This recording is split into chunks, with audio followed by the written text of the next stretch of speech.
bisa memberi warna untuk kita melihat arah demokrasi di Aceh. Kemudian saya juga berterima kasih ya pada teman-teman Lakpesdam ya. Ini tidak bisa saya sebutkan satu persatu yang cukup solid ya dari awal dibentuk sampai sekarang itu kita sering adakan rapat, bahkan kontretas pesaho biaya itu nggak sulit ya karena tampaknya Lakpesdam ini pendekar semua. Jadi setiap bulan kita bisa nyawer untuk kegiatan-kegiatan yang cukup produktif. Baik Bang Kemal, saya pikir untuk pengantar awal ya. Jadi memang nanti Bang Kemal itu akan ngomong bagaimana sih gambaran Pilkada Aceh ya. Kalau kita melihat dalam konteks lokal, dalam konteks Indonesia, apakah Aceh dalam iklim demokrasi semakin membaik atau justru seperti dalam tema justru mengalami kemunduran. Tentunya ini nanti akan diberikan pandangan oleh Bang Kemal ya selaku akademisi dan pengamat politik yang cukup produktif di Aceh saya pikir. Untuk waktu saya serahkan pada Bang Kemal. Berapa menit ini kira-kira kita Bang Kemal untuk materinya? Ya, seserah moderator. Jadi pembicara harus Dua, harus terpasung oleh tiga, moderator. karena politiknya cukup hangat untuk bahas di Aceh. 50 menit, sip Bang. Karena sampai pos Boleh, gurung. 30 menit ya. boleh, boleh. Bisa. Oke. Baik, Oke. silakan Bang Kemal. Ya. Baik, terima kasih Dr. Muhajir Al Fairusi,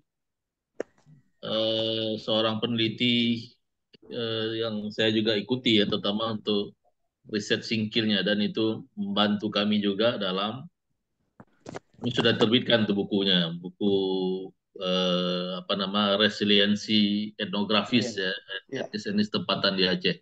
Ya, saya baca Bang. Ya. Oh, boleh nanti Bagus. saya bagi ya, atau kapan Iya, kita boleh. ketemu saya bagi nanti. Siap, boleh, boleh. Silakan Bang. Untuk Dr. Muhajir saya kasih free lah nanti. Terima kasih Ada banyak. sharingnya. Baik, saya coba share eh, saya dulu.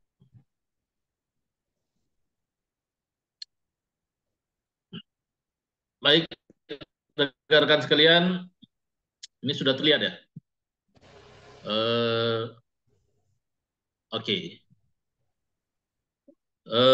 Rekan-rekan sekalian, sebenarnya diskusi yang terjadi ini di arrange begitu cepat ya. Jadi dalam 2 hari kemudian terjadilah rencana diskusi kita. Nah, saya menyanggupi saja karena memang apa yang saya omongkan di malam ini sebagian sudah saya tampilkan juga di media, dan juga saya tampilkan juga di dalam satu seminar yang melibatkan para wartawan. Nah, tapi kali ini karena untuk memenuhi untuk memenuhi ruang akademik, saya kemudian mencari judul yang lebih normatif, Abang-abang tuh ada. sekaligus juga Ini masih 85 banyak ya? yang bicara itu. Mungkin moderator bisa unmute dulu ya. Katanya dia absen. Bisa mute dulu. Dia sama kawan. Nah, sehingga hadirlah judulnya tentang pilkada dan regresi demokrasi. Nah, hal yang pertama dari prolog yang ingin saya sampaikan dalam seminar malam ini adalah pilkada serentak yang akan berlangsung pada tanggal 27 November 2024 nanti, atau kira-kira 6 bulan lagi, itu bagi saya sebenarnya tidak bisa dilepaskan sepenuhnya dari dampak atau ekses dari pemilu legislatif 14 Februari yang sudah dijalankan oleh Indonesia ini. Dan ternyata juga pemilu 14 Februari itu memberikan banyak warna. Salah satunya adalah dampak traumatis ya, tentang bagaimana kesuburan atau konsolidasi demokrasi yang diharapkan terjadi pada pemilu 2024 ini ternyata juga tidak terjadi ya, dengan hasil yang sudah kita lihat. Nah, jadi ketika melihat pilkada, tentu saja tidak bisa juga dilepaskan dari demokrasi elektoral yang baru saja kita lewati beberapa bulan lalu. Nah, pertama ketika kita bicara tentang pilkada ini, terutama yang ingin saya saya fokuskan di malam ini tentu saja adalah pilkada dalam konteks Aceh ya. Nah, ketika kita melihat Aceh dan demokrasi elektoral lokal atau pilkada itu akan terjadi nanti di 27 November dan itu menjadi pilkada serentak bukan hanya di Aceh tapi juga se-Indonesia, ada beberapa hal yang kita bisa menganalisis dari aspek geopolitik dan kultural Aceh. Yang pertama yang kita lihat adalah Aceh sendiri bukan entitas yang secara etnografis Aceh itu ada 8 etnis tempatan. Ya, kalau digabung dengan migran etnik sering disebut bahwa ada 13 etnik yang ada di Aceh. Nah, 13 etnik ini walaupun memiliki corak yang berbeda, mereka sudah mengalami yang disebut dengan konvergensi, dialektika, relasi dan juga konflik. Nah, hubungan antar etnik itu sudah terjadi 80 hingga 700 tahun. Walaupun kita juga sudah ada catatan terbaru bahwa ditemukan etnis ke-8 di Aceh yang disebut dengan host etnik yaitu Haloban yang berada di Pulau Banyak Barat. Nah, yang kedua ketika melihat tentang pilkada Aceh, Panglima TNI beberapa waktu yang lalu sudah memberikan sinyal bahwa ada kemungkinan pilkada Aceh ini diganggu oleh ketidakamanan. Walaupun saya membantah argumentasi Panglima TNI itu karena pernyataan Panglima ini bisa memberikan horor faki, memberikan ruang horor bagi masyarakat yang seharusnya tidak perlu disampaikan. Kita seharusnya bisa berbicara di ruang publik itu secara lebih normatif atau dengan indikator-indikator yang ada. Panglima TNI menyebutkan bahwa salah satu potensi kekacauan pilkada di Aceh adalah adanya kekuatan ekskombatan yang saat ini sudah bertransformasi dalam partai politik lokal. Nah, pernyataan Panglima TNI ini tentu saja pertama saya menganggap mungkin dia mendapat feeding yang tidak cukup komprehensif ya dari tim ahlinya. Kalau dia melihat bahwa sebenarnya ekskombatan itu sudah bertransformasi ke dalam partai politik, itu sebenarnya kita sudah melihat ada proses transformasi dari kekerasan menuju kepada proses politik yang lebih damai. Nah, itu yang tidak dibaca. Walaupun memang kenyataannya tidak selalu transformasi itu berjalan mulus dalam konteks konsolidasi demokrasi. Nah, kalau kita lihat pun ternyata menurut saya sebaran terhadap daerah konflik di Aceh pun tidak merata. Jadi kita misalnya melihat Aceh itu secara geopolitik dan kultural itu bisa dibagi kepada 3. Satu wilayah pesisir timur utara, dan ini adalah daerah yang paling terdampak dari konflik di masa lalu, baik masa DOM maupun di darurat militer, kemudian daerah pedalaman tengah, dan kemudian barat selatan. Nah, ketiga wilayah ini memiliki corak politik yang tidak sama, dan itu juga akhirnya terbaca dari bagaimana representasi dari hasil pemilu 2024 misalnya. Nah, yang selanjutnya adalah yang perlu dilihat, walaupun terbentuknya partai politik lokal kan awalnya diimajinasikan itu bisa membangun karakteristik politik yang berbasis lokal, yang khas itu. Tapi ternyata sejak tahun 2010, misalnya dalam buku Oli Tonkus itu dia sudah melihat partai politik lokal di Aceh, alih-alih kemudian membangun yang disebut dengan konsolidasi demokrasi berbasis lokal, malah meniru dengan politik nasional. Jadi sebenarnya hampir tidak beda partai politik lokal yang ada di Aceh dengan partai nasional. Dan saat ini kemudian ini menjadi dilema sendiri, sampai kemudian ada diskusi apakah masih penting keberadaan partai politik lokal ketika dia memiliki platform dan ideologi yang sama saja dengan partai politik nasional. Ditambah lagi dengan akses politik nasional mereka yang terbatas. Jadi sebenarnya partai politik lokal semakin lama sebenarnya semakin terbonsai.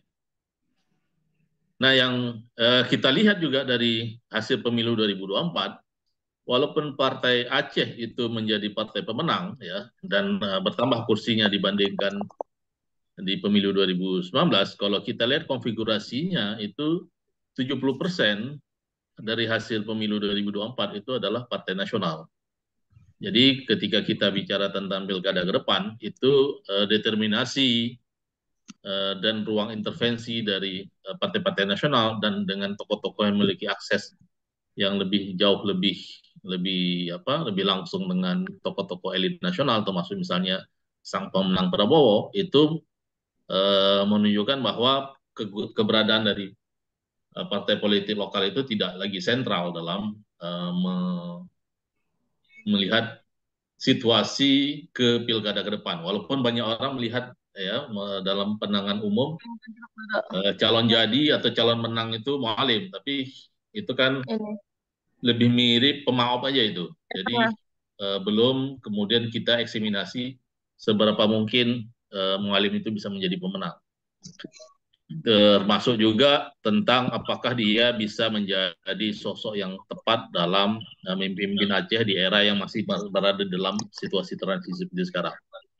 Nah, yang juga dilihat dari geopolitik kultural Aceh ke depan itu tentang politik ulama atau dayah ternyata masih menjadi potensi agregasi demokrasi elektoral. Mungkin bisa di-mute ya yang sedang bicara. Nah, kekuatan politik dayah itu ada beberapa tulisan bahkan disertasi yang menuliskan tentang itu memang masih menjadi ciri khas dalam politik yang ada di Aceh, walaupun kita tidak bisa disebut juga sangat determinan, tapi masih ada pengaruh ya, bagaimana sejarah pusat, kemudian sejarah konsolidasi atau keterlibatan ulama dayah dalam politik itu juga terjadi, dan itu nampaknya juga akan terulang di Pilkada 2024. Nah, apa yang menjadi tantangan? Nah, kalau kita bicara tentang siapa sosok yang tepat dengan memimpin Aceh ke depan, adalah sosok yang bisa kita anggap luar biasa. Pertama adalah siapapun gubernur Aceh ke depan, dia akan menerima situasi Aceh sebagai provinsi termiskin di Sumatera. Ya. Data kemiskinan hampir 15%, itu menjadi PR yang paling berat yang akan diterima oleh gubernur Aceh ke depan. Keberadaan misalnya janji di era Abu Dotto waktu itu ingin mengurangi angka kemiskinan 1% per tahun, itu ternyata tidak terjadi. Bahkan dalam 5 tahun mereka angka kemiskinan tidak terkoreksi sampai 1%, Bun. Kemudian yang akan kita lihat ke depan, problem-problem turunan dari Aceh miskin, yaitu misalnya stunting. Ya. Aceh masih menjadi daerah yang prevalensi stuntingnya masih cukup parah, 29,4%. Jadi hampir 30% masyarakat anak-anak yang tumbuh di Aceh ini anak-anak kurang gizi, benar. Dan termasuk 7 tertinggi nasional. Dan problem yang akan juga dihadapi oleh Gubernur Aceh ke depan adalah situasi ketika dana otonomi khusus Aceh yang semakin lama semakin berkurang. Ya, kita tahu sejak 2022 itu dana otonomi khusus yang merupakan berasal dari dana DAU, dana alokasi umum 2% nasional, itu sudah jadi 1%. Nah, itu aja sudah terjadi semacam kontraksi fiskal yang cukup berdarah juga di Aceh. Walaupun memang sebenarnya juga ada banyak kritik. Keberadaan dana otonomi khusus itu lebih sering menjadi dana meramin, ya, jadi dana bagi-bagi di tingkat elit. Kemudian yang juga akan dihadapi di Aceh ke depan adalah problem tentang yang di masa Irwandi sempat dijadikan semacam leading sektor, yaitu Aceh Green. Problem hari ini adalah laju deforestasi hutan Aceh semakin dalam, ya, dan kerusakan ekologi itu semakin lemah karena politik pemihakan terhadap ekologi juga tidak ada. Ya, kita lihat semakin lama hutan Aceh semakin hilang, kawasan loser yang semakin lama juga semakin tidak bisa dipertahankan. Tadi saya baca dari Bill Gates sendiri, dia katakan bahwa kiamat memang sudah semakin nyata. Salah satunya adalah terhadap perilaku Indonesia yang dianggap sebagai salah satu paru-paru dunia yang paling penting, itu tidak bisa menjaga hutannya. Nah, ini juga menjadi problem kita ke depan. Kita bisa rasakan bagaimana di musim panas ini, daerah Luas Mawe, Aceh Utara, itu sedemikian menderitanya ya, karena memang lahan-lahan mengering dengan sangat ekstrim. Nah, problem lain juga dihadapi oleh Gubernur Aceh ke depan adalah problem tata kota, planologi yang juga belum beres dan terintegrasi. Banyak model-model pembangunan yang berjalan sektoral, dengan ego sektoral dan bahkan tidak saling terkonvergensi satu sama lain. Tidak perlu jauh melihat, misalnya di Luas Mawe sendiri banyak kemudian pembangunan-pembangunan yang akhirnya terbengkalai, tidak bisa digunakan. Kemudian yang juga akan dihadapi oleh Gubernur Aceh ke depan, mudah-mudahan kita kalau ada yang mengatakan bahwa Gubernur Aceh tidak perlu hanya perlu carong, tidak perlu pintar, itu sebenarnya juga pernyataan naif ya. Kalau dia tidak pintar, bagaimana dia bisa mengurai masalah yang ada? Nah, salah satu yang harus punya perhatian dari Gubernur Aceh ke depan adalah tentang revisi UPA, yang itu sebenarnya sudah dilakukan draftnya, tapi sampai hari ini belum ada belum ada keberpihakan atau advokasi dari Aceh 1 untuk membereskannya. Lagi pula kita menghadapi situasi yang terus-menerus juga didera oleh problem yang kepemimpinan yang juga lemah di Aceh. Nah, kemudian indeks korupsi Aceh. Nah, Aceh juga masih dianggap sebagai serambi korupsi. Nah, itu adalah tantangan siapapun yang menjadi gubernur Aceh ke depan. Nah, kita masuk ke dalam yang disebut dengan ambiguitas demokrasi elektoral di Aceh atau pilkada ya. Yang pertama yang perlu rekan-rekan pahami, pilkada di Aceh itu akan memiliki versi yang tidak sama dengan daerah lain. Pertama, kalau di daerah lain basis di jure-nya adalah Undang-Undang Nomor 10 Tahun 2016 tentang pilkada, di Aceh masih ditambah dengan lex spesialis yaitu Undang-Undang Nomor 11 Tahun 2006 dan Kanun Nomor 12 Tahun 2016. Nah, apa implikasinya? Ada banyak. Salah satunya adalah dualisme Panwasli atau Bawaslu yang di daerah lain tidak terjadi, di Aceh terjadi. Nah, di Aceh ketika pelaksanaan pilkada itu lembaga pengawasnya dibentuk baru dan dia bersifat ad hoc. Problemnya hari ini dari 23 kabupaten kota misalnya kita lihat itu belum separuhnya Panwaslinya terbentuk, padahal tahapan pilkada sudah terjadi. Nah, ini pasti akan menjadi problem dalam pengawasan, terutama yang akan dilakukan oleh Panwasli. Saya yakin bahwa tingkat pengawasan di pilkada itu bisa jadi lebih buruk dibandingkan pemilu legislatif. Ya, apalagi kalau komisioner yang terpilih itu adalah orang-orang baru yang baru belajar bagaimana mengawasi pemilu yang bagus dan demokratis. Nah, yang juga kita lihat adalah problem Panwasli pilkada yang di Aceh itu ada intervensi dari DPRK. Nah, siapa yang mewarnai? Tentu saja kekuatan politik yang dominan di sana. Nah, itu akan membentuk yang disebut dengan bahasa Edward Asminal itu disebut dengan politik patronase ya, atau klientelistik. Jadi ketika lembaga pengawas itu dibentuk oleh parlemen yang dia sudah kemudian memberikan endorsement tertentu kalau terpilih, tentu yang terjadi yang disebut dengan politik dagang sapi. Nah, bagaimana lembaga pengawas yang akan menegakkan keadilan pemilu itu akan bisa hadir dengan model konstruksi kepemilihan atau representasi komisioner yang dibentuk dengan politik dagang sapi atau politik patronase dengan DPRK. Itu akan makin sulit. Nah, yang juga kita lihat dari problem pilkada ke depan, ini disebut sebagai ambiguity demokrasi, adalah keterlibatan atau kesempatan dari calon independen itu juga semakin minim. Kita tahu 12 Mei lalu itu peserta pilkada dari calon independen sudah ditutup. Nah, sebagian besar wilayah di Aceh itu hampir tidak ada calon independen. Di provinsi tidak ada, di Los Mawai dari yang 2 daftar, 1 hanya bisa ikut, dan di tempat-tempat lain juga tidak ada. Artinya apa? Akhirnya kita tetap akan melihat hasil dari pemilu pilkada ke depan itu adalah keterlibatan dari kekuatan partai politik atau oligarki dari partai politik. Dan ini tentu saja bisa menjadi racun ya, atau kolesterol yang bisa memperburuk kualitas demokrasi lokal. Tetapi sebenarnya juga dari beberapa turunan regulasi di Aceh ada juga yang menguntungkan. Misalnya di dalam Kanun 12 tahun 2016 itu menyebutkan bahwa representasi dukungan untuk 1 orang peserta itu 15%, berbeda dengan Undang-Undang 10 tahun 2016 yang menyebutkan bahwa pencalonan untuk salah seorang calon gubernur atau calon bupati itu adalah 20% partai atau koalisi partai, dan atau 25% suara pemilih. Nah, itu tentu saja di Aceh ruang untuk memunculkan kandidasi calon gubernur atau calon bupati itu lebih mudah. Tetapi untuk calon perseorangan di Aceh agak berat. Karena apa? Karena calon perseorangan di Aceh itu harus didukung oleh 3% dari jumlah penduduk.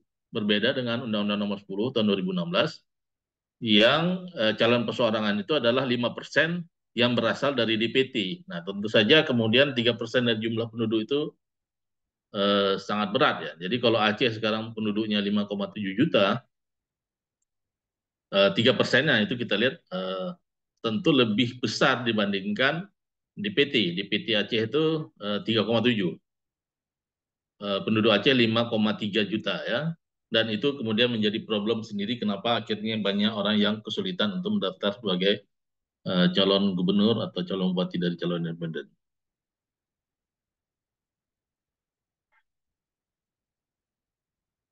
Nah, rekan-rekan pasti sudah tahu walaupun masih ada sedikit problem dari hasil PHPU ya tentang bagaimana peta parlemen Aceh ke depan. Kita lihat bahwa di pemenang adalah Partai Aceh, tapi dia tidak menjadi pemenang mayoritas. Ya. Partai Aceh itu memenangi 20 dari 81 kursi, artinya dia mendapatkan 24 kursi, 24%. Yang kedua, nah yang kejadian adalah dari kotel efek karena dukungan Anies dan Muhaimin. Partai-partai yang mendukung Anies Muhaimin itu cenderung membesar di Aceh. Misalnya Nasdem mendapat 10 kursi, PKB mendapat 9 kursi.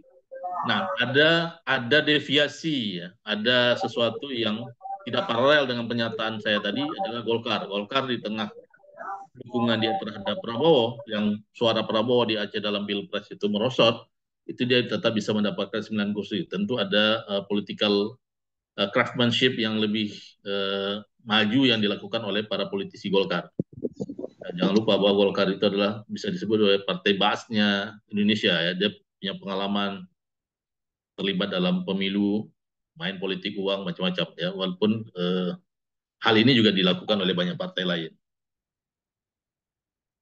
Oke itu dan 81 caleg bisa dilihat sendiri di daftarnya. Nah, kita masuk ke dalam pernyataan yang ini akan menyenangkan bagi peserta diskusi tentang forecast atau kira-kira siapa yang bisa menjadi calon gubernur.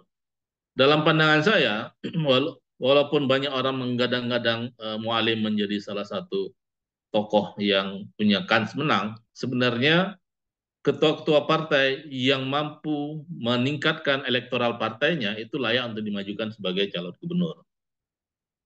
Misalnya di Nasdem, Teguh Taufikul Hadi sebelum diganti sama Irsan Sosiawan, bagi saya layak untuk dimajukan sebagai calon gubernur. Kemudian di PKB ada Haji Irmawan, di Golkar ada Teguh Nurlif, ya. Boleh juga kita masukkan Muslim, ya. Di tengah dampak dari kotel efek karena mendukung Prabowo, Demokrat masih mendapat 7 kursi. Itu luar biasa bagi saya. Jadi mereka ini layak untuk kemudian maju sebagai calon gubernur atau koalisi menjadi kekuatan calon wakil gubernur untuk berkontestasi di pilkada ke depan. Nah, bagaimana dengan calon independen? Memang sudah tertutup ya. Sebelum ditutup, saya sebenarnya melihat sosok seperti Nezar Patria di tengah misalnya kita berputar-putar dengan tokoh Aceh yang kalibernya belum nasional, itu saya melihat ada sosok muda yang mungkin oke dimajukan dan ini menjadi sulit sekarang di calon independen karena sudah tertutup. Dan Nezar Patria bagi saya adalah sosok yang mewakili preferensi yang kompleks. Satu, dia mantan aktivis yang di era Orde Baru itu cukup menderita, tapi setelah itu dia bisa juga menjadi sosok yang penting di dalam birokrasi. Dia pernah berada di Dewan Pers, sebelumnya secara profesional dia pernah menjadi Pemret di Jakarta Post, sampai sekarang menjadi wakil menteri. Nah, kemudian ada sosok populis lain, yaitu Haji Umar. Awalnya orang melihat kalau kemudian koalisi atau dipaketkan Mualim dan Haji Umar selesai sudah Pilgub Aceh. Karena kita lihat suara Haji Umar di DPD itu 1.060.000, hampir 61.000. Artinya apa? Seluruh suara anggota legislatif DPRA dari PA dikumpulkan masih besar suara Haji Umar. Tapi kemudian dia memilih tidak mau berpasangan dengan Mualim, ya. Dan ini beberapa cerita saya bisa jadi sudah menjadi fakta histori saja karena mungkin tidak akan hadir orang-orang ini. Nah, bagaimana untuk forecast dari calon wakil gubernur? Saya melihat ada sosok-sosok yang populis yang bisa dimajukan, ya. Pertama Gerindra. Gerindra kenapa tidak bisa dimajukan sebagai calon gubernur? Karena suaranya di pemilu legislatif yang lalu juga tidak cukup besar, hanya 4 atau 5 kursi. Kemudian ada sosok perempuan, karena dari tadi kita bicara politik ini miliknya lelaki semua, ya. Ada sosok Eliza yang bagi saya siapapun yang mengambil Eliza itu akan mendapatkan dampak elektoral yang cukup baik, ya, karena satu dia perempuan, yang kedua sebenarnya dia terpilih tapi karena dari penghitungan kursi parliamentary threshold P3 itu tidak sampai 5%, gugurlah keberadaan dia. Kemudian juga dari ketua Partai PAN, ya, yang mendapatkan 6 kursi, layak untuk dimasukkan sebagai calon wakil gubernur. Nah, beberapa waktu yang lalu ada satu media di Aceh yang mencoba mengotak-atik lah dan memasukkan beberapa akademisi. Saya kemudian melihat ada beberapa akademisi yang bisa dimajukan untuk jadi calon wakil gubernur alternatif, ya. Kalau kemudian dunia kampus dianggap juga akan ikut berkontestasi dalam pilkada ke depan. Itu misalnya ada mantan rektor USK, Profesor Samsul Rijal, kemudian ada rektor Ubudiah perempuan, ya, Profesor Ajung, siapa namanya, Ajung Murniati, ya, begitulah. Kemudian ada mantan rektor UTU, ya, yang orang Barat Selatan. Tentu saja kemudian sentimen Barat Selatan bisa juga mempengaruhi kalau memilih misalnya Prof. Prof. Jasman, ya. Nah, ada sosok yang juga sangat terkenal, tapi bagi saya peruntungannya untuk Pilgub kali ini agak menipis karena PKS hanya mendapatkan 4 kursi, ya, dan merosot dari 6 kursi sebelumnya. Jadi saya melihat bahwa kesempatan dari Nasir Jamil untuk maju bahkan di wakil gubernur itu menjadi sulit, walaupun kita akan lihat ada beberapa gimmick politik yang terjadi di beberapa hari ini tentang Nasir Jamil. Tapi nanti kita akan lihat tentang bagaimana kemungkinannya.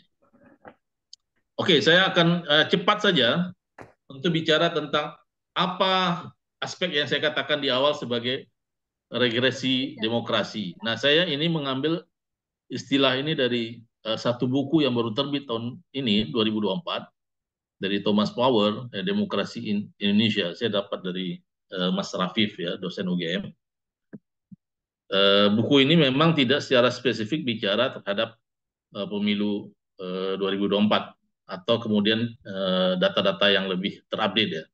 Tetapi di buku ini dilihat bahwa regresi, bukan hanya stagnasi, ya, tapi juga regresi, kemunduran dari demokrasi di Indonesia ini sudah nampak dari perjalanan Jokowi di periode kedua. Yang kita lihat ternyata Jokowi pun jauh dari harapan sebagai sosok demokrat, yang bahkan dia bisa dimasukkan menjadi sosok otokrat, ya. Jadi orang yang kemudian berjalan sendiri, menerabas beberapa rambu-rambu demokrasi, dan yang paling parah adalah ketika anaknya kemarin menjadi calon wakil presiden.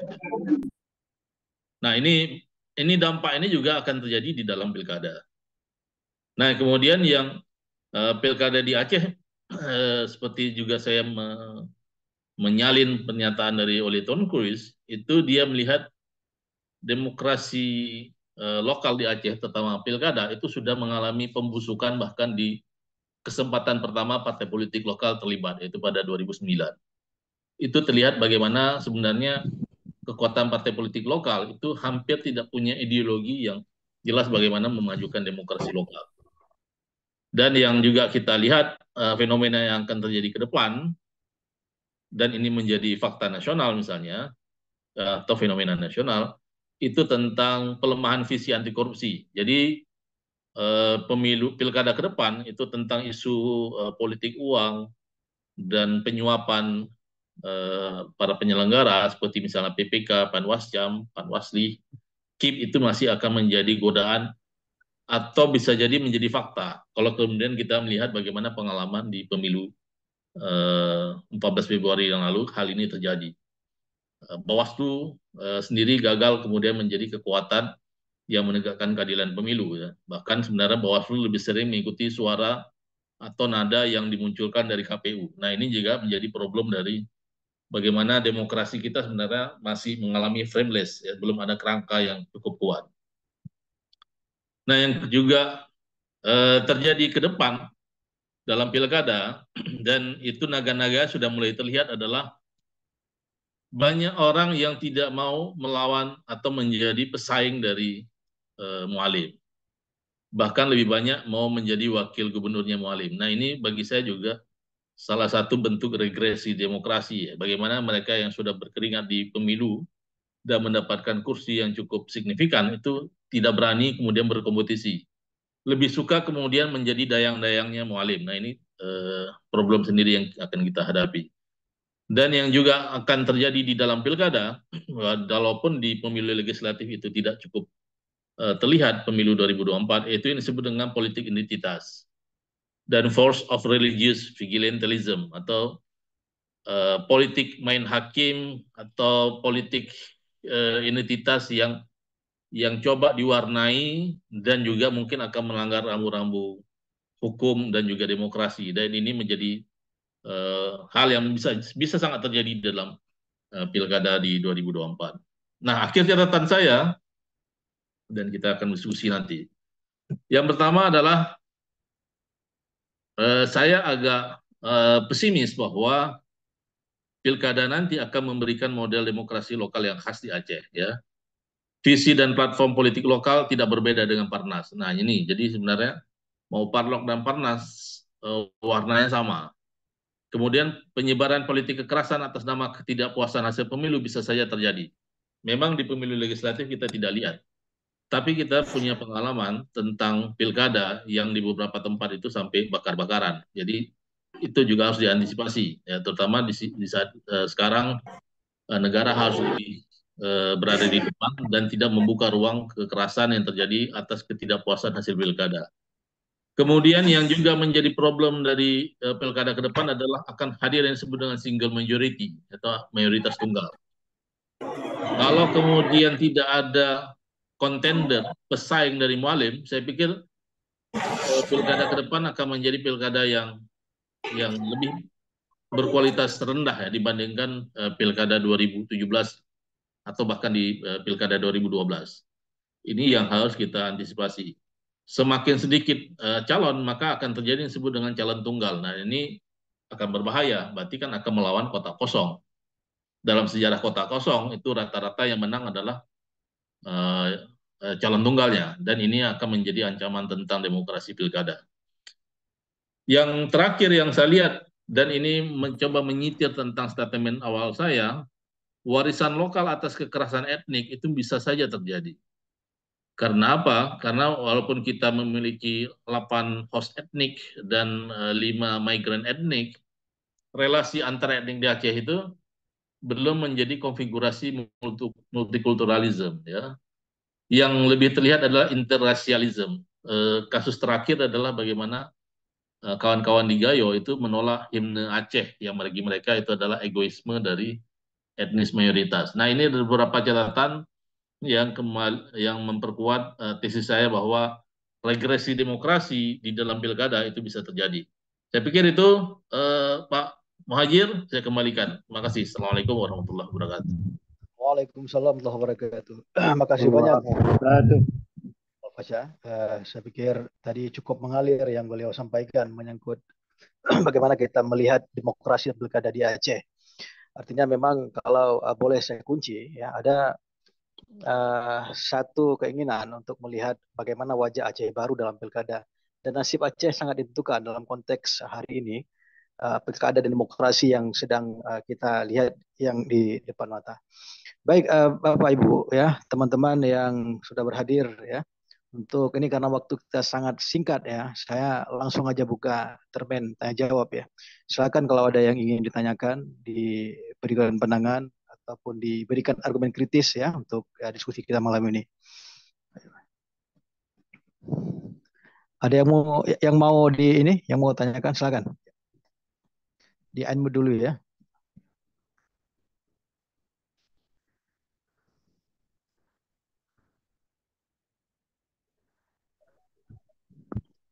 Jadi sudah ada yang ini, yang angkat tangan. Lupa saya namanya, tidak ada catat. Dibuka aja Bang ini. Apa namanya? Saya tidak bisa ngontrol ini. Apa namanya? Ya. Ayo silakan.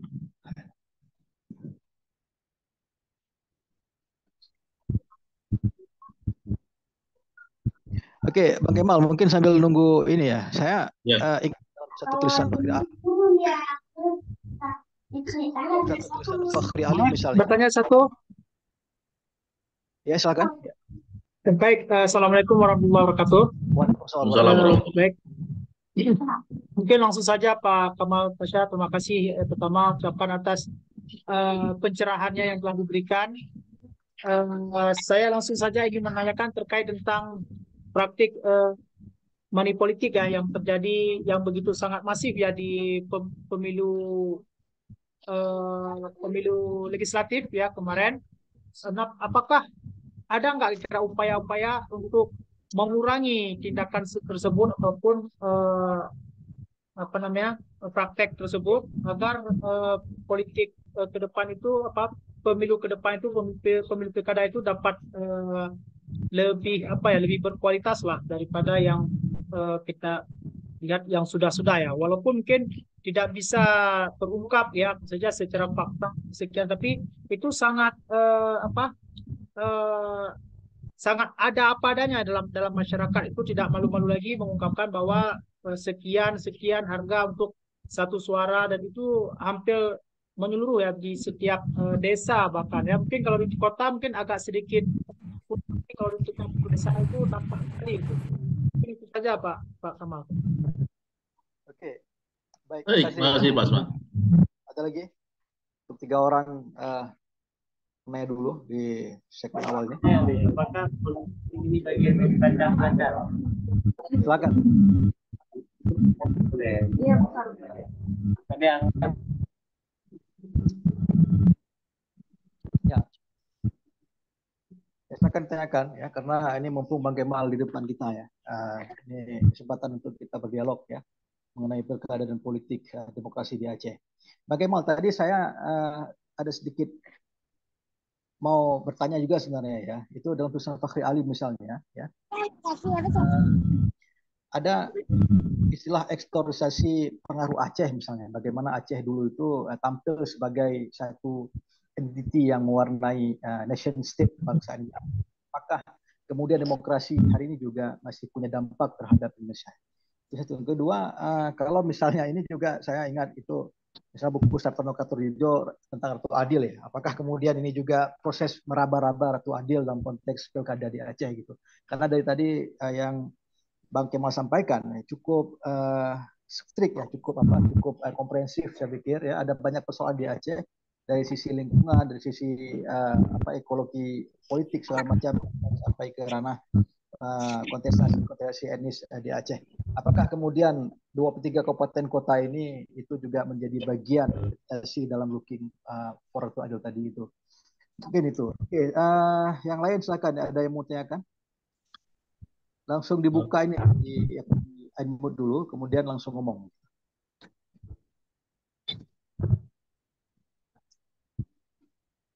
masuk. Ayo silakan. Bagi adik-adik yang juga lagi dekat dengan isu antropologi, boleh juga menguji ya beberapa tesis tentang antropologi politik, silakan.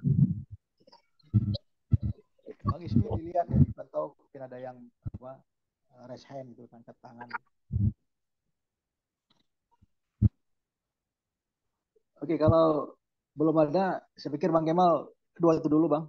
Boleh. Yang pertama, pertanyaan Pak Azman ya. Jadi apakah ada upaya untuk mereduksi politik uang? Saya pikir disertasi Burhanuddin Muhtadi itu hampir menjadi ketika melihat tentang berulangnya pemilu ya di kita, hampir menjadi kebenaran aksiomatik. Jadi dia bicara begini, Burhanuddin Muhtadi kan dia punya disertasi tentang vote buying, tentang apa nama politik uang ya. Dia kira-kira kesimpulannya sampai kiamat Indonesia pun itu kira-kira politik uang tidak hilang. Karakteristik ini terlihat untuk daerah-daerah yang sedang mengupayakan demokrasi tapi juga digoda oleh situasi yang tidak demokratis. Misalnya seperti Filipina, Thailand, dan juga Indonesia. Yang kedua, kenapa kemudian politik uang ini tetap akan lestari?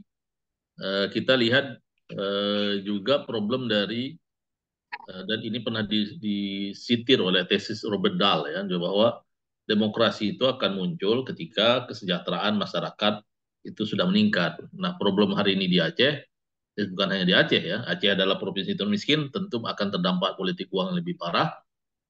Juga Indonesia. Jadi situasi itu bagi saya menunjukkan bahwa agak jauh dari panggang untuk mengatakan bahwa di pilkada nanti politik uang itu akan lebih rendah. Bahkan sebenarnya dari pengalaman pilkada di 2017, politik uang akan semakin menjadi-jadi di dalam pilkada. Berbeda dengan pemilu legislatif yang tidak semua orang sekuat Irsan Sosiawan misalnya. Atau yang lain ya. Misalnya mereka ada yang membelinya macam-macam modelnya. Tidak hanya membeli suara pemilih, tapi juga membeli para penyelenggara dan juga pengawas.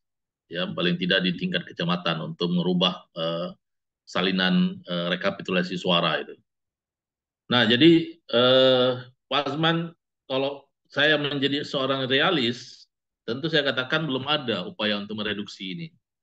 Tapi kalau kita tanya sama Bawaslu, tentu akan banyak pernyataan-pernyataan idealis platonis untuk mengatakan kita akan menegakkan keadilan pemilu. Pengalaman kemarin menunjukkan sebenarnya lembaga pengawas pun itu inersia, energinya rendah sekali untuk bisa menunjukkan peran bagaimana dia bisa mengawal demokrasi pemilu yang lebih berkualitas ya, atau yang jauh dari politik uang. Tidak ada kasus politik uang yang dipidana.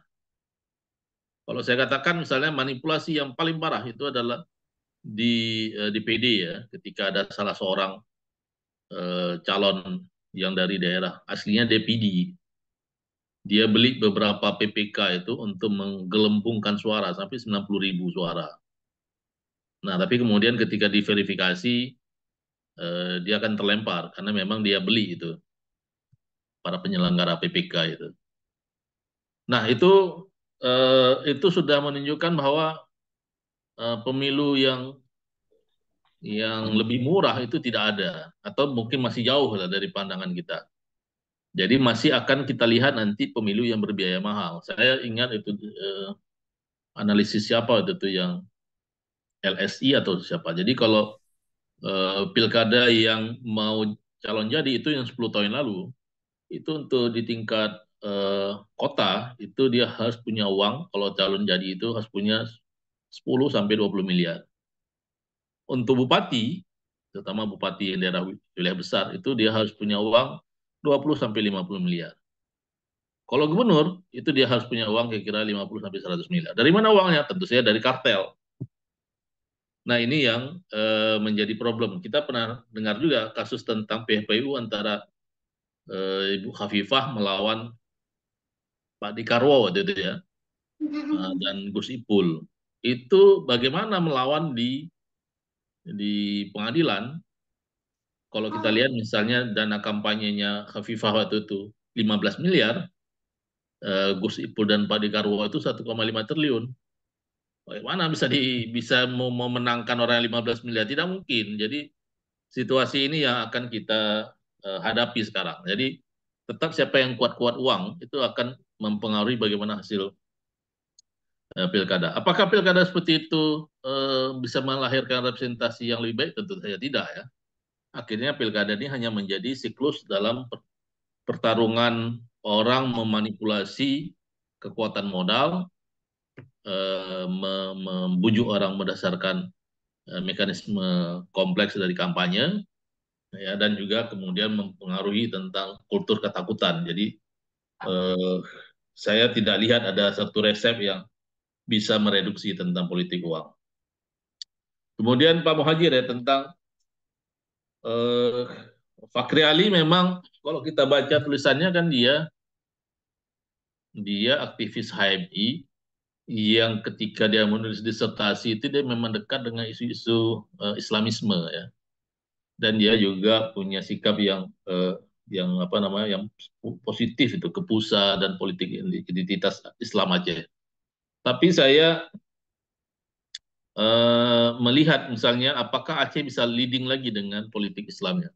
Ini agak sulit ya, karena memang kita lihat walaupun kemunculan pertama PAS itu cukup baik ya, dia berhasil menguasai 3 kursi. Ini bisa jadi dalam PHPU dia bisa dapat 4 kursi di DPR.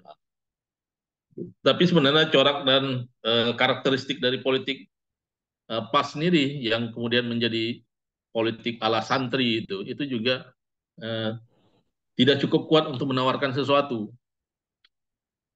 Nah, ini yang kita tidak bisa samakan misalnya bagaimana politik Masyumi di era lalu ya, di era Orde Lama. Ketika Aceh juga menjadi pionir dalam politik Masyumi, politik Islam. Nah, ini yang saya tidak lihat ya. Karena memang satu insulin intelektualisme dari tokoh-tokoh politik yang memakai isu Islam sendiri juga kurang cukup berbobot ya.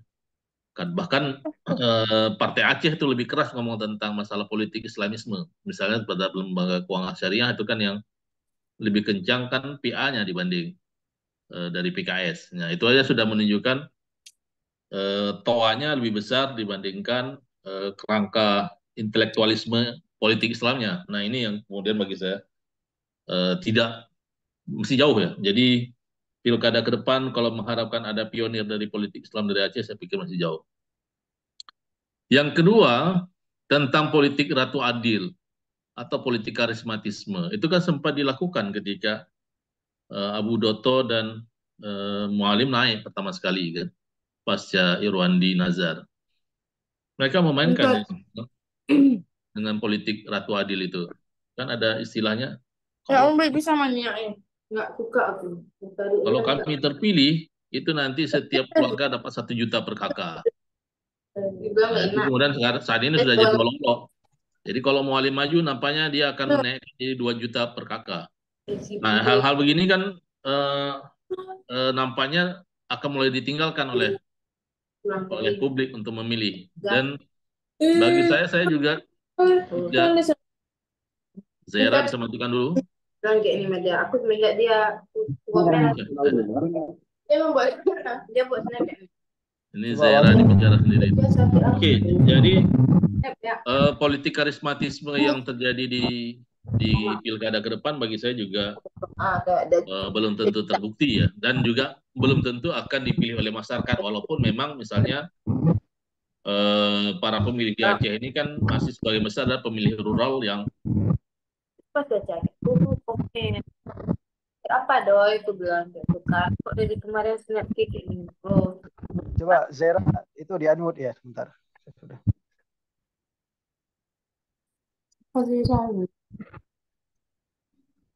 Bu Zaira mohon di-unmute.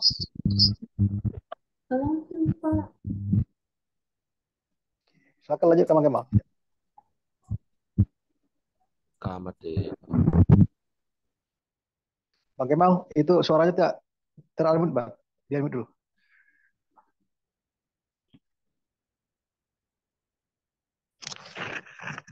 Bang Kemal, itu off suaranya, Bang.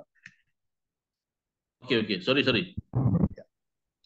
Nah, jadi itu yang saya lihat bahwa politik karismatisme, kalaupun mau diulang oleh Mualim, dia akan bunuh diri. Saya pikir Mualim sudah banyak belajar juga ya tentang bagaimana memenangi kans di pilkada ke depan. Contoh, adalah kali ini nampaknya PA tidak akan percaya diri maju sendirian ya. Jadi kalau di era lalu ketika Abu Doto dan Mualim maju bersama dan ternyata di tengah jalan mereka berpisah, ketika Mualim ingin maju lagi, dia memang mengikat ada beberapa partai, tapi ternyata politik yang dia lakukan itu masih mengulang pola gramatologi atau pola kampanye yang sama dengan ketika dia menjadi wakil gubernur, dan akhirnya orang tidak milih ya. Jadi bagi saya, walaupun para pemilih Aceh itu masih sebagian besar adalah pemilih rural atau pedesaan yang tradisional, orang mungkin tidak akan mudah ditipu lagi bilang, kalau pilih saya akan buat Aceh seperti Singapura. Kemarin udah ngomong seperti Singapura, tapi tingkat medannya masih kalah. Jadi itu yang bagi saya situasi ini mematangkan publik juga, walaupun juga sebagian juga merangkap publik. Misalnya untuk politik uang, saya pikir masih akan menjadi preferensi orang dalam memilih. Tapi kemarin di keluarga saya aja sampai ada digoda sama duit-duit 100.000. Bayangkan, apalagi di masyarakat yang miskin ya, yang kemudian 100.000 itu menjadi sangat penting dan dia belum punya pilihan, dia dengan mudah akan memilih. Walaupun lipat gandaannya itu tidak 100.000 ya. Kalau saya dengar kemarin di Banda Aceh itu bahkan ada satu orang itu berani kasih sampai 400.000. Dan di pilkada kartel atau perputaran uang itu tentu lebih besar karena dia melibatkan beberapa konsorsium penalang dan itu biasa juga adalah toke-toke. Termasuk juga akan beredarnya uang-uang haram di sini, uang dari sabu-sabu, ya, uang yang lain, yang uang-uang yang tidak berseri itu akan banyak terlempar di dalam pilkada kali ini. Itu sudah sempat disitir juga oleh Perludem. Dan ini bisa menjadi problem dari kita belum cukup optimis bahwa pilkada kali ini akan memberikan sesuatu yang lebih sifatnya progresif. Nah, alih-alih progresif saya lihat malah yang akan terjadi adalah regresif atau kemunduran. Jadi itu yang bisa saya komentari. Oke, makasih banyak Bang Kemal. Nah, ini saya lihat di kolom chat banyak yang bertanya, tapi bertanya link sertifikat dan link absen ya. Itu pertanyaan, ada satu pertanyaan dari Zahlul Pasha ya. Saya buka dulu. Ya, saya pikir Zahlul ini yang juga suka nulis ya. Ya, lagi doktor sekarang di Gajah Mada. Iya. Oke, Bang Zahlul. Dia banyak menulis tentang otonomi daerah ya. Nah, ya. Saya pikir kita sudah punya pemahaman yang hampir sama bahwa memang partai lokal ini tidak memiliki distingsi demokrasi yang membanggakan. Jadi makanya bagi saya lupakan partai lokal sekarang.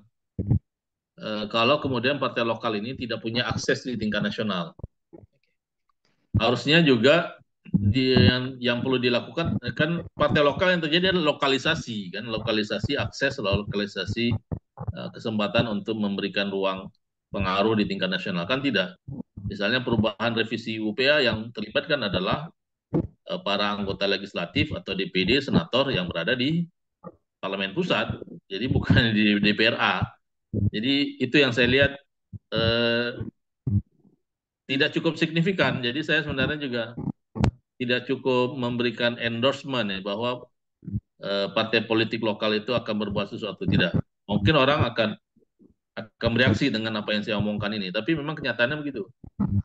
Oke, makasih. Oke. Begitu Zahlul. Ini silakan Bang Jufrizal M. Daud. Ya, ingin bertanya. Terus tadi Redmi ngangkat tangan ya. Silakan Bang Jufrizal, di unmute dulu kalau mau tanya.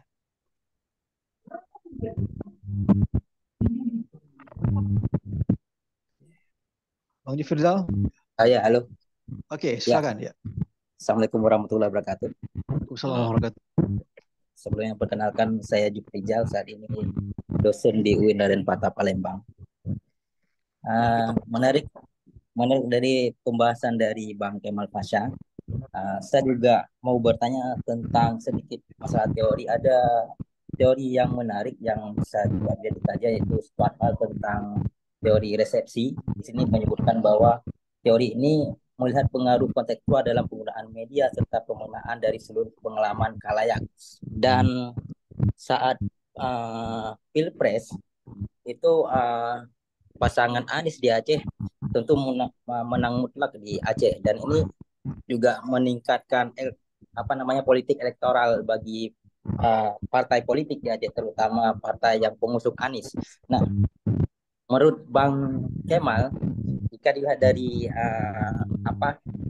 teori resepsi ini mengena, dalam artian saya baru mendapatkan sebuah rekaman dari salah satu partai nasional di Aceh itu memberikan sebuah video seremonial dari Anies, dia mendukung salah satu calon bupati di Aceh.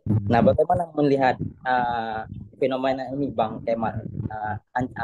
Persepsi Bang Kemal sendiri, ada tidak peluang partai nasional yang mengusung Anies di Aceh untuk menjadi gerbang utama untuk jadi calon gubernur? Itu aja. Ya, makasih Saudara Jufrizal. Jadi itu yang saya bilang, sebenarnya partai-partai pendukung Anies itu kan mendapat limpahan kotel efek ya. Nasdem yang sebelumnya terpental ya, dari dia hanya mendapatkan 2 kursi di DPRA, tapi di pemilu 2024 ini dia dapat 10 kursi, yaitu 5 kali lipat dia meningkat. Demikian juga PKB ya, PKB kali ini mendapat 9 kursi di tingkat DPRA. Walaupun kemudian kita lihat ada pengecualian untuk PKS, dan ini terjadi di secara nasional. Kenapa mungkin PKS tidak mendapatkan limpahan kotel efek yang dari pendukungan Anies? Kalau kita pelajari lebih teliti, memang PKS tidak cukup sungguh-sungguh juga untuk membela Anies waktu itu kan. Sehingga dia di samping dia juga berbeda dengan Muhaimin yang dia menjadi calon wakil presiden, sehingga kotel efek untuk PKB itu lebih ketara memang di Aceh. Tapi yang terjadi di Aceh adalah keberhasilan memang dalam komunikasi kompleks tentang politik Islam, yang itu kembali ke apa yang disampaikan oleh Muhajir tadi ya, tentang bagaimana atau sebenarnya dia berpikir dari pandangan Fakri Ali ya. Jadi politik pan-islamisme atau politik Islam yang di Aceh di masa lalu itu masih membekas dan kemudian menjadi sentimen dalam orang memilih. Tentu itu kajian yang cukup menarik kita lihat. Misalnya di 2019 di Aceh itu Prabowo menang 86%. Tapi di pemilu sekarang terbalik, dia hanya dapatkan 24%. Artinya apa? Otoritas dari isu atau dari kampanye Islam itu lebih melekat ke, atau kemudian terlimpah ke Anies, dan ke Prabowo menjadi kosong. Itu yang uniknya sebenarnya yang terjadi tentang pola komunikasi dan solidaritas Aceh dalam melakukan bersikap politik yang dia tidak takut berbeda dengan nasional. Walaupun jangan dikira ya, sebelum pemilu itu instrumen atau aparat penegak hukum sekalipun atau juga kekuatan negara itu betul-betul menteror kecil-kecil atau kepala kampung itu untuk suruh pilih Prabowo, tapi masyarakat tidak pilih.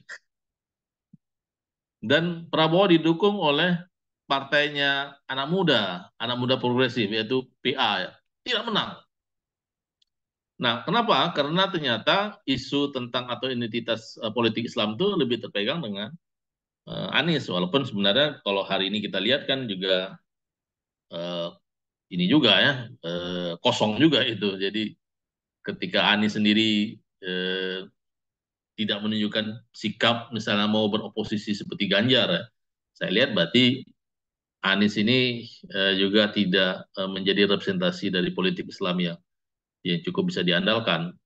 Jadi itu. Jadi memang isu politik Islam itu yang saya bilang tadi, apa nama religious vigilantism atau orang dikeroyok oleh isu agama di Aceh itu eh, masih mungkin terjadi di pilkada. Siapa saja kira-kira nanti ya kalau ada partai nasional yang sok-sok nasionalis di Aceh yang kurang gramatologi Islamnya pasti akan remuk. Makanya semua akan merebut tentang bagaimana gramatologi atau diksi-diksi Islam itu dipakai. Walaupun itu juga kamuflase, belum tentu kemudian menjadi citra Islam sesungguhnya. Jadi gitu, Rizal. Baik, makasih banyak Bang Kemal. Ya, saya pikir pandangan Bang Kemal cukup.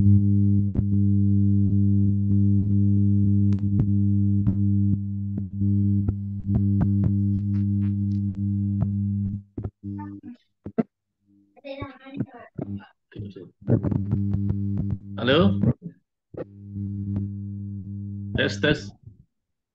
Mungkin ada kendala di mic-nya sahabat Muhajir nih. Oh iya. Oke. Ya. Sudah jelas lagi. Pak Ismi bisa handle kalau terjadi sesuatu. Ada pertanyaan tuh dari Desi.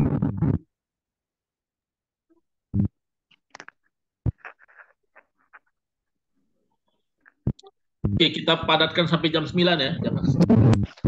Oke, Bang Kemal betul. Biar mahasiswa saya ini bisa tidur, walaupun saya nggak yakin dia tidur, itu pasti melalak lagi nih orang ini. Desi Hartika.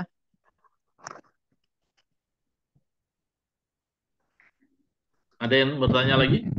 Ya, Silakan Desi ada Desi. Oh Desi ya, udah lama nggak? baik, terima kasih Bapak Moderator yang telah memberikan waktu. Mungkin saya Desi Hartika ingin bertanya nih, bagaimana sih yang dikatakan indikator pilkada atau pemilu dikatakan berhasil? Dari indikator apa saja? Apakah dengan berputar uang semakin banyak atau banyak paslon yang menyalonkan diri pada pemilu tersebut? Terima kasih, Pak. Ya, langsung saya jawab atau mau ditampung untuk pertanyaan lain? Oke, langsung aja Bang Kemal. Boleh. Jadi bagi saya sebenarnya kalau kita buka lagi kaleidoskop pilkada. Kayaknya ada yang bertanya lagi. Oke. Boleh disatukan.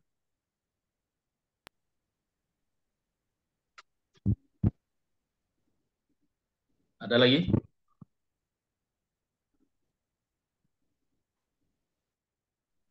Atau langsung aja Bang Kemal. Ya. Oke, Desi ya. Jadi tanya Desi, apakah indikator banyaknya peserta itu sebagai indikator bahwa pilkada demokratis?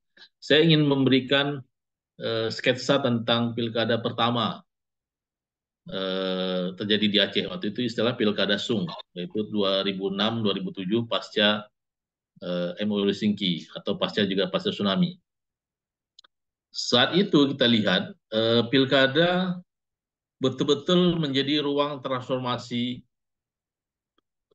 politik di Aceh ya. Jadi kekuatan yang disebut sebagai ex-kombatan bisa melahirkan nuansa non-violence, nuansa untuk melihat bahwa pilkada adalah pertaruhan gagasan, walaupun di situ juga terjadi pemaaf di sana sini ya, tetapi hampir tidak terjadi kekerasan di dalam pilkada pertama di Aceh itu 2006-2007.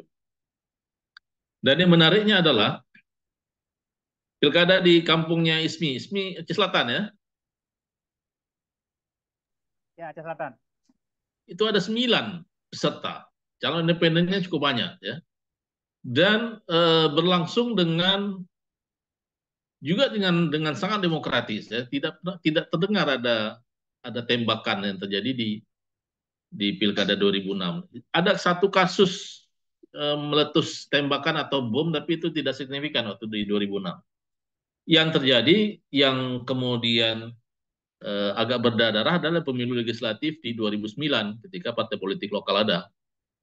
Nah, di situ sebenarnya partai politik lokal menjadi korban dari serangan kelompok ultranasionalis atau dari kekuatan-kekuatan negara yang tidak menginginkan itu misalnya PA bertransformasi. Saat itu saya atau juga masyarakat Aceh banyak bersimpati dengan Partai Aceh yang saat itu menjadi korban. akhirnya kan mereka memenangi di pemilu legislatif pertama mereka itu, atau boleh lokal mereka menguasai 47%, ya 33 kursi dari 69. Nah itu yang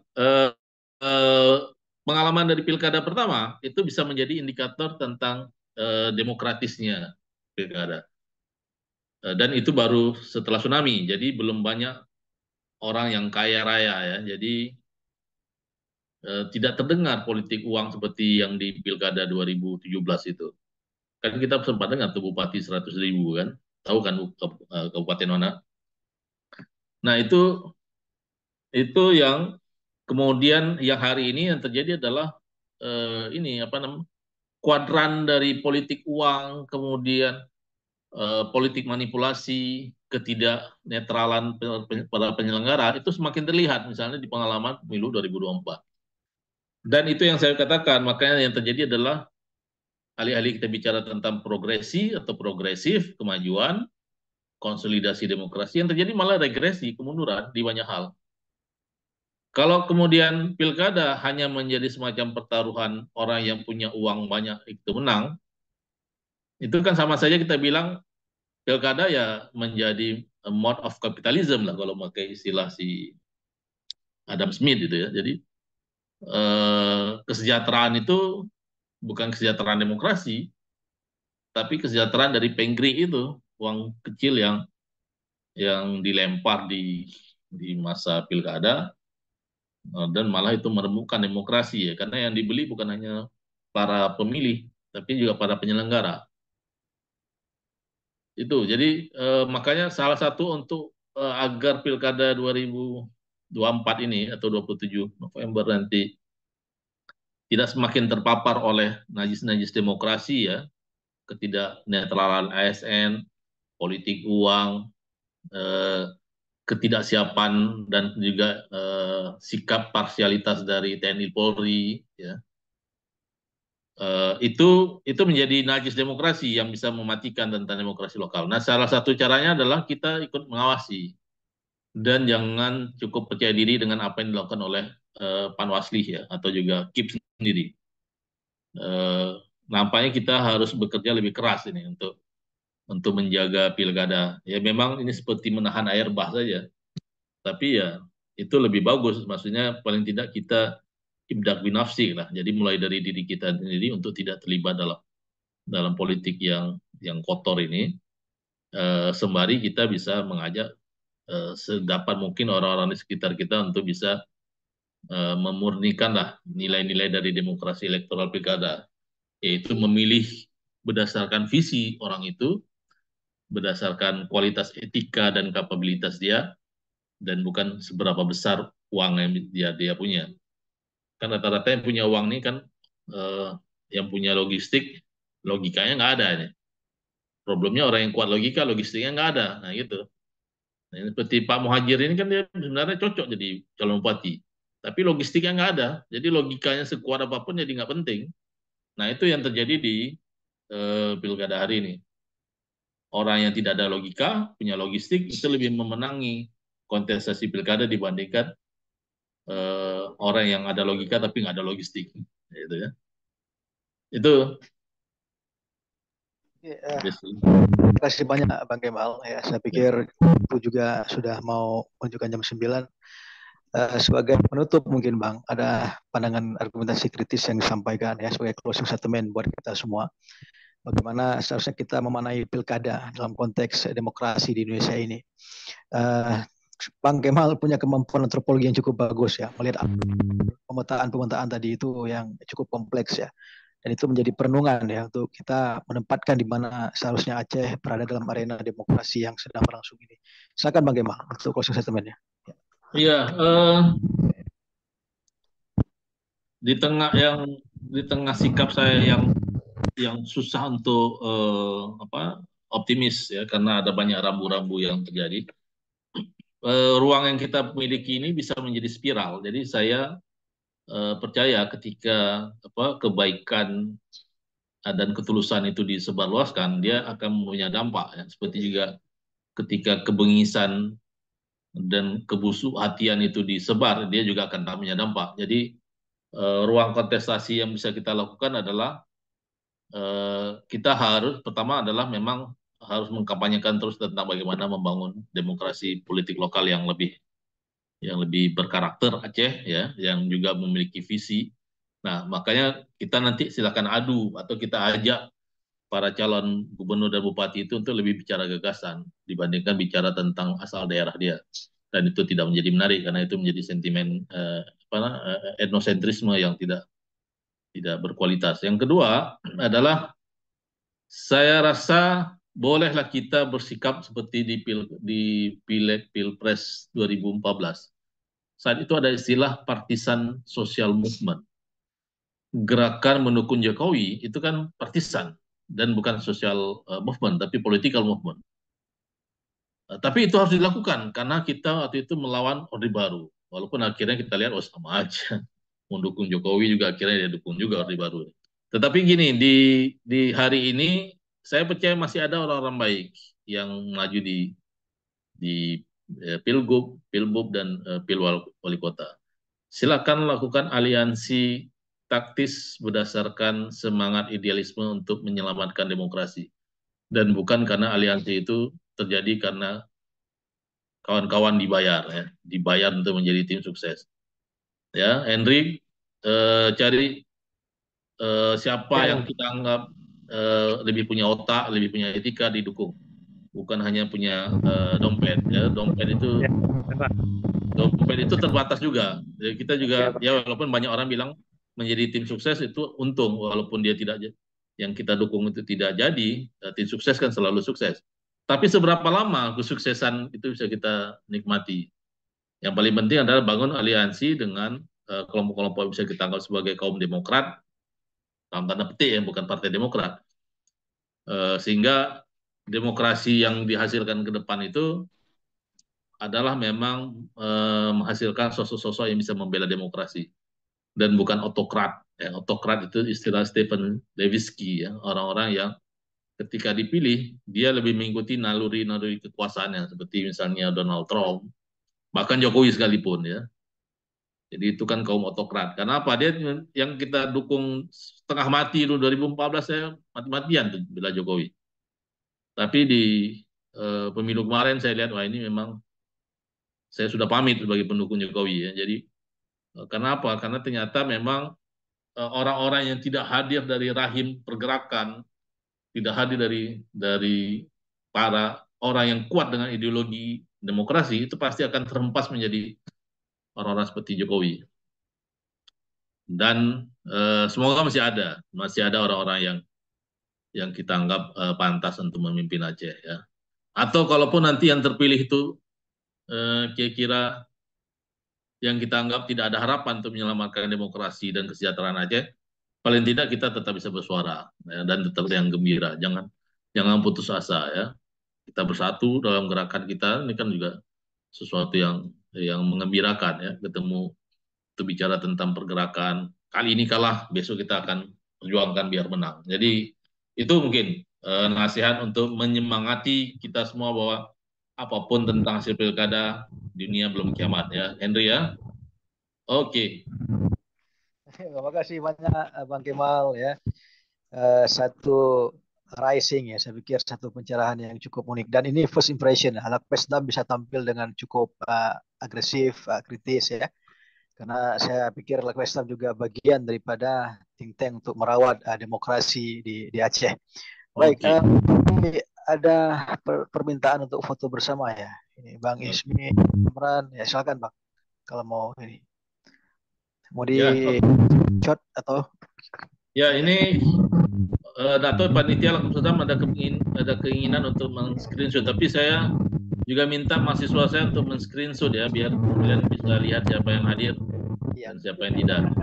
Ya, mohon dibuka kameranya. Prof KPA. Prof. Mahasiswanya luar biasa ya. Prof. Malam ya, malam perdana. Oke, ya, silakan host di ini. Kabar ya. Ada 4 slide nih, ada 4. Bang Kemal nanti dibagi slide-nya Bang. Ini banyak yang minta Bang, yang WA saya. Apa? Slide tadi, PowerPoint tadi Bang, PPT tadi. Oke, siap. Bagaimana saya kirim ya? Saya kirim ke panitia aja. Ke grup panitia aja, ke grup kita aja. Di grup Oke. WhatsApp. Banyak yang berminat Bang tadi yang japri saya. Boleh, boleh.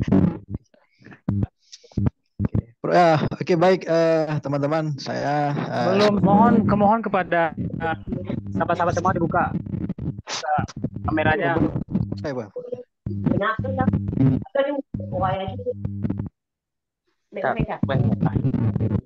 Riwayat jijik tuh.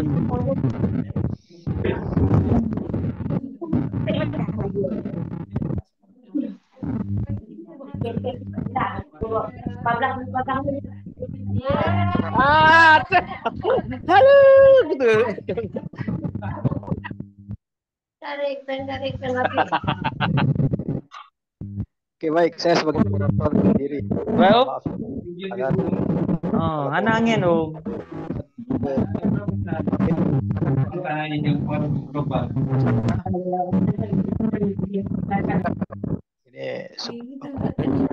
bincangkan lagi. Ayang-ayangan. Oke, terima kasih semua. Ya, makasih Bang Kemal. Makasih banyak. Assalamualaikum, pamit saya semua, kawan. Terima kasih. Assalamualaikum warahmatullahi Gubernur semuanya jumpa lagi insyaallah. Terima kasih. Di seri berikutnya kita akan bertemu lagi. Luar biasa memang malam. Dah. Izin Prof, Ibu Ismi, Pak Azman. Oke, terima kasih semuanya gure-gure.